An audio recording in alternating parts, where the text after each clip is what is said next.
সকালের নাস্তা করা যাক। খাবারটা তো পড়েই গেল, কিভাবে খাবো? যাক, ব্যাপার না, এটা কিন্তু রিয়েল খাবার না, এটা হচ্ছে কেলে দিয়ে বানানো সকালের একটি ব্রেকফাস্ট, মানে মিনি প্লেটার ব্রেকফাস্ট। তো এখানে হচ্ছে ফার্স্টে আমি একটি প্লেট বানিয়ে নিয়েছি ব্ল্যাক কালারের, কারণ ব্ল্যাক কালার প্লেট দেখতে কিন্তু অনেক সুন্দর লাগে, যারা ব্ল্যাক লাভার আর কি। দেন এরপরে হচ্ছে আমি একটা ফুডস বানিয়ে নিব। এটা আমাদের বাংলাদেশে এটাকে বলা হয় ভুট্টা। মানে এটা হচ্ছে যখন একদম ছোট থাকে, কচি থাকে, তখন কিন্তু এটা সিদ্ধ করে খেতে অনেক বেশি মজা লাগে। তো এখানে হচ্ছে আমি 4 পিস বানিয়ে নিয়েছি। এরপরে হচ্ছে একটি কালারের ফুডস বানাবো। তো এই কালারটি আমার কাছে ছিল না, এই জন্য আমি হচ্ছে রেড আর সামান্য হচ্ছে ব্ল্যাক কালার মিক্স করে এই ফুডসটি বানিয়ে নিচ্ছি।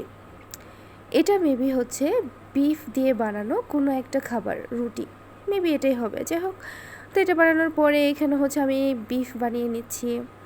তো এটা বানানোর জন্য আমি রেড কালারটাই রেখেছি, এটার সাথে আমি কিছু মিক্স করিনি। তো এটাও বানানো ডান। এরপরে হচ্ছে আমি একটি পাতা বানিয়ে নেব। এটা হচ্ছে চাইনিজরা খায়, এই পাতাটার নামটা আমার মনে নেই।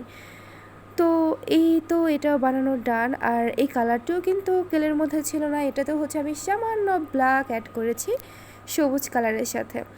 এরপর হচ্ছে আমি রেড কালার নিয়ে নিব, এটা দিয়ে হচ্ছে আমি টমেটো বানাবো, টমেটো আপেল যাই হোক। তো এই ফ্রুটসটাও আমার বানানো ডান। দেন এটাও হচ্ছে প্লেটে সুন্দর করে সাজিয়ে রেখে দেবো। ও মাই গড, কত সুন্দর লাগছে তাই না? মাঝখানটা সাদা, তো মাঝখানটাতে হচ্ছে আমি একটি ডিম পোস্ট করে রেখে দেবো। ওহো ওয়েট, একটু সময় দাও, ডিমটা পোস্ট করে নিই, কারণ ডিম পোস্ট করতে তো টাইম লাগে তাই না? তো এরপর এটাও ডান, এটার কুসুমটাও হয়ে গেল। এই তো দেখো ফুল প্লেটার, কত বেশি সুন্দর লাগছে। আর এটা বরাবরই না জানো, যখন আমি উঠে হাত থেকে পড়ে যায় কেন জানি না। তো এই প্লেটটা কেমন হয়েছে আমাকে জানাবে কমেন্টে। ধন্যবাদ।